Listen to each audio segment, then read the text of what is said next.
అందరికీ నమస్తే అండి. వార్తా కబుర్లకు స్వాగతం. నేను మీ వంశీకృష్ణ. యాక్చువల్లీ నిన్న కొంచెం బిజీ షెడ్యూల్ వల్ల వీడియో చేయలేకపోయాను. బట్ నేను సాక్షి పత్రికలో నిన్న ఒక న్యూస్ చూశానండి. దాని గురించి మాట్లాడదాం అనుకున్నా, టైం సెట్ అవ్వాల. ఇప్పుడు మాట్లాడుతున్నాను. సాక్షి పేపర్ని జగన్మోహన్ రెడ్డి గారు చాలా ముద్దుగా పెట్టుకున్నారు. దత్తపుత్రిక లాగా ఆ సాక్షి పత్రికని పెంపొందించుకుంటూ స్థాపించుకున్నారు. ఓకే, భారతిరెడ్డి గారిని అక్కడ ఆ బిజినెస్ చూసుకుంటూ సాక్షి పత్రిక చూసుకుంటూ ఉన్నారు. ఎందుకో తన పత్రికే తనల్ని గోతిలోకి దించుతుందేమో, అంటే జగన్మోహన్ రెడ్డి గారిని తను స్థాపించుకున్నటువంటి పత్రికే ఇరకాటంలో పెడుతుందేమో అనిపించిందండి నాకు. ఒకవేళ మీకు కూడా, నేను ఈ వీడియో చేస్తున్నాను కదా, ఈ వీడియో మీరు చూసిన తర్వాత మీకు కూడా ఇదే భావన ఉందనుకోండి, కింద కామెంట్ సెక్షన్లో తెలియజేయండి. ఎందుకు ఏంటి అనేది ఈ వీడియో మీరు పూర్తిగా చూస్తే అర్థమైపోతుంది. వీడియో మీరు ఎక్కడ కూడా స్కిప్ చేయవద్దు, వీడియోని పూర్తిగా చూడండి. ఛానల్కి కొత్తవారైతే ఛానల్కి సబ్స్క్రైబ్ చేయండి, వీడియోకి లైక్ చేయటం మర్చిపోవద్దు. ఓకేనా? ఒక్కసారి ఇక్కడ స్క్రీన్లో పెడతాను. నా పక్కన స్క్రీన్ డిస్ప్లే అవుతుంది చూడండి, ఒక ఇమేజ్ వస్తుంది. ఆ ఇమేజ్లో మీరు క్లియర్గా అబ్జర్వ్ చేయండి. క్లియర్గా ఒకటి అబ్జర్వ్ చేయండి. ఇక్కడ నిన్న పేపర్లో ఏం రాశారు? యాక్సిస్ తో అడ్డగోలు ఒప్పందం, ప్రజలకు 25 ఏళ్ల షాక్. అంటే చంద్రబాబు నాయుడు గారు కరెంటు ఎక్కువకి కొని యాక్సిస్ తో ఒప్పందం చేసుకొని ప్రజలకి షాక్ ఇస్తున్నారు అన్నట్లుగా వార్త రాశారు. సరే, ఇది నిజమేనేమో. జగన్మోహన్ రెడ్డి గారు నాడు ₹2.49 పర్చేజ్ చేస్తే గగ్గోలు పెట్టారు చంద్రబాబు నాయుడు గారు. మరి ఈ రోజేమో ₹4.60 అడ్డగోలుగా దోచిపెడుతున్నారు అన్నట్లుగా న్యూస్ చూశానండి. సరే, మొత్తం చదివే క్రమంలో ఒక్క విషయం అయితే ఇందులో లూప్ హోల్ ఉంది. లూప్ హోల్ మీన్స్ వాళ్ళ తప్పుల్ని, జగన్మోహన్ రెడ్డి గారు ఏదైతే తప్పు చేశారో ఆ తప్పుని సాక్షి పత్రిక ఎత్తి చూపించిందేమో. నిన్నటి నుంచి చూస్తూనే ఉన్నాం. రకరకాల సోషల్ మీడియాలో కొంతమంది వైసీపీ పేటీఎం బ్యాచ్ కావచ్చు, వైసీపీకి సంబంధించినటువంటి అనుచరులు కావచ్చు, దీనిపైన ఎక్కువగా తెలిసిందే కదండి. అంటే వైసీపీ వాళ్ళు గోబెల్స్ ప్రచారాన్ని ఎక్కువగా చేస్తారండి. మీరు నమ్మినా నమ్మకపోయినా ఇది నిజం. గోబెల్స్ ప్రచారం అంటే ఉన్నది లేనట్లుగా భ్రమింపజేయటం, జనాల్ని ఒక రకమైనటువంటి భ్రమలో బతికేలా చేయటం, అబద్ధాన్ని కూడా నిజమని నమ్మించటం, వాళ్ళ యొక్క పదే ప్రచారం చేస్తూ, దీన్నే గోబెల్స్ ప్రచారం అంటాం. అలాంటి ప్రచారమే దీని మీద ఆ యొక్క సోషల్ మీడియాస్ చూస్తున్నారు. సార్, మీరు వీడియోస్ చేయండి, తప్పులేదు. అందరూ దీని గురించి తప్పు జరిగితే అవేర్నెస్ ఇవ్వండి, కాదనలా. కానీ చేసిన తప్పు ఒకరైతే దాన్ని ఇంకొకరి మీద పెట్టి ఆ నిందని వేసి పదే రుద్దటం చేయకండి. చూడండి, గతంలో 2019 ఎలక్షన్లో కూడా ఎస్సీ వాళ్ళని ఏదో అన్నాడు అన్నట్టుగా భ్రమింపజేశారు జనాల్ని, ఆ కేటగిరీస్ని. అదేవిధంగా ఆ తర్వాత అంతకుముందు పింక్ డైమండ్ అని, వెంకటేశ్వర స్వామి దగ్గర పింక్ డైమండ్ ఉండేది. ఆ పింక్ డైమండ్ అని చంద్రబాబు నాయుడు గారు వాళ్ళ యొక్క బీరువాలోనో బెడ్రూమ్లోనో పెట్టుకున్నారు. ఇలా రకరకాల కథనాలు జనాల్లో ఉన్నది లేనట్లుగా భ్రమింపజేశారు. రియల్లీ మీరు అర్థం చేసుకోవచ్చు. అలాగే ఇప్పుడు కూడా ఏదైతే ఇక్కడ చూడండి, ఈ వార్తలో మీరు ఇక్కడ చూస్తున్నారు కదా, చంద్రబాబు కొంటున్నది యూనిట్ ₹4.60 అని రెడ్ మార్క్ తో ఉంది కదా, దాని పైన ఒక బాక్స్ లో ఉంది చూడండి. ఇక్కడ ద ప్రపోజ్డ్ టారిఫ్, ఇది సాక్షిలో వేసిందేనండి, నేను ఎక్కడి నుంచో చెప్పట్లా.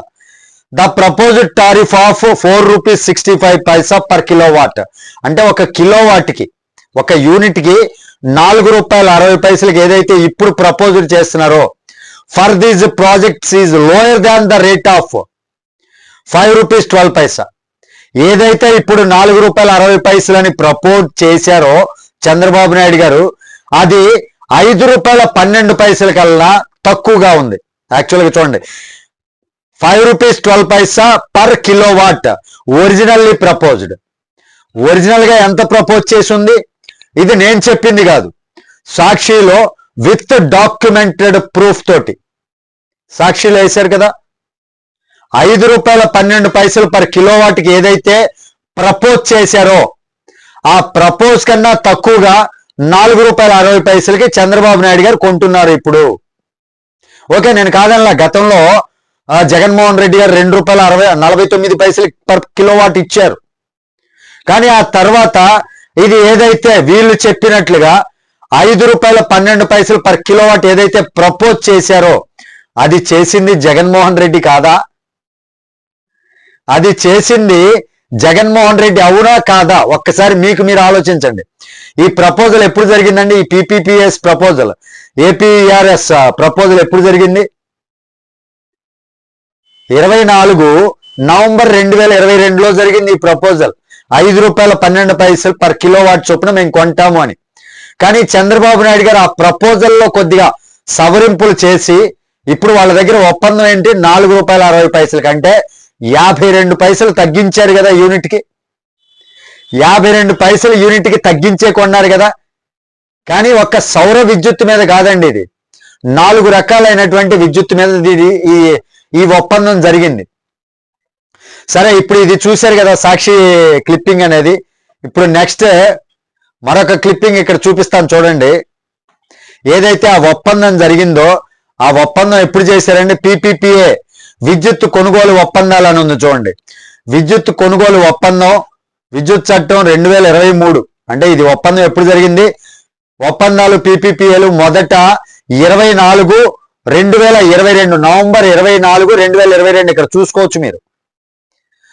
24 నవంబర్ 2022లో ఎవరండి ఒప్పందం చేసుకుంది? జగన్మోహన్ రెడ్డి గారు. ఎంతకి? వాళ్లే సాక్షి వాళ్ళు చెప్పారు, ₹5.12 పర్ కిలోవాట్కి ఒప్పందం చేసుకున్నారు. ఒప్పందం చేసుకున్నప్పుడు మరి ఇప్పుడు చంద్రబాబు నాయుడు గారు ఆ ఒప్పందాన్ని బ్రేక్ చేసి తగ్గించి ₹4.60 చేశారు కదా. అంటే 52 పర్ యూనిట్కి మిగిల్చారు కదా. జగన్మోహన్ రెడ్డి చేసినటువంటి పాపాలని కొద్దిగైనా సరే తగ్గించింది చంద్రబాబు నాయుడు గారు కదా ఈ ఉద్దేశం ప్రకారం. అది సాక్షియే చెప్తున్నారు. ప్రపోజ్డ్ ₹5.12 పర్ కిలోవాట్కి ప్రపోజ్ చేస్తే దాన్ని ఇప్పుడు వీళ్ళు ఒప్పందం చేసుకుంటుంది ₹4.60 కానీ ఇందాకే చూసాం మనం, సాక్షి వాళ్ళు వేసింది. మరి ఇక్కడ దీని ప్రకారం దేనికి సంబంధించింది? ఈ ఆంధ్రప్రదేశ్ విద్యుత్ నియంత్రణ కమిషన్ APERC యాక్సిస్ ఎనర్జీతో కూడిన 400 మెగావాట్స్ విండ్ సోలార్ హైబ్రిడ్ ప్రాజెక్టులను ఆమోదించింది. ఇది ఆంధ్రప్రదేశ్ పునరుత్పాదక ఇంధన లక్ష్యాలను పెంచుతుంది. ఈ నిర్ణయం ఆంధ్రప్రదేశ్ ప్రభుత్వం నుండి వచ్చిన ఆదేశాన్ని అనుసరించి విద్యుత్ చట్టం 2023లోని సెక్షన్ 108 ప్రకారం విద్యుత్ కొనుగోలు ఒప్పందాలు PPAలు APERC అనుమతి ఇచ్చింది. ప్రాజెక్టులు ఆమోదించబడిన ప్రాజెక్టుల్లో 400 మెగావాట్ల పవన సౌర హైబ్రిడ్ సామర్థ్యం కలిగి ఉంటుంది. పవన విద్యుత్, సౌర విద్యుత్, హైబ్రిడ్ ఇవన్నీ కలిగి ఉంటుంది కదా. వీటన్నిటినీ కలిగినటువంటి ప్రాజెక్ట్ కదా. అది ఎప్పుడు చేశారు చూసాం కదా, 2024 మొదట ఎప్పుడు చేస్తున్నారు? 24 నవంబర్ 2022న ఈ ఆమోద పత్రం మీద సంతకం చేశారు మన గవర్నమెంట్ వాళ్ళు. అప్పుడు ఎవరు సంతకం చేశారు? చీఫ్ మినిస్టర్గా ఉండి జగన్మోహన్ రెడ్డి గారు సంతకం చేయలేదా? మరి ఆయన చేసిన తప్పుని సాక్షి పత్రికే బయటపెట్టింది. ఏదో అనుకుంటే ఇంకేదో జరిగింది అన్నట్టుగా ఏదో జనాల్ని నమ్మిద్దామని ప్రయత్నం చేశారు. చంద్రబాబు నాయుడు గారు ఎంత కొంటున్నారు అంత కొంటున్నారు అని జనాల్లో ఒక రకమైనటువంటి భ్రమని క్రియేట్ చేసే ప్రయత్నం చేశారు.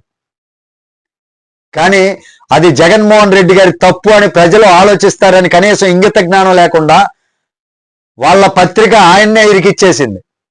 అందుకే అంటాను, సాక్షిని జగన్ని అడ్డంగా ఇరికించేసిన సాక్షి కదా. జగన్మోహన్ రెడ్డిని అడ్డంగా సాక్షియే ఇరికిచ్చింది. ఇక్కడ ఒప్పందం ఏమో ఆయన చేసుకున్నాడు. ఆయన చేసిన ఒప్పందం కన్నా తక్కువకి 52 యూనిట్కి తక్కువ చేసి చంద్రబాబు నాయుడు గారు ఇప్పుడు మన ముందుకు తీసుకొస్తున్నారు. ఈ పాపం ఎవరిది? జగన్మోహన్ రెడ్డిది కాదా? ఈ పాపాన్ని బయటపెట్టింది ఎవరు? సాక్షి పత్రిక కాదా?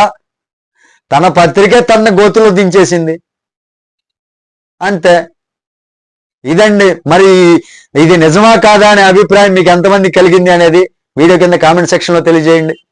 వీడియో నచ్చితే లైక్ చేయండి, ఛానల్కి సబ్స్క్రైబ్ చేసుకోవడానికి కొంచెం సపోర్ట్ చేయండి. Thank you. జై హింద్.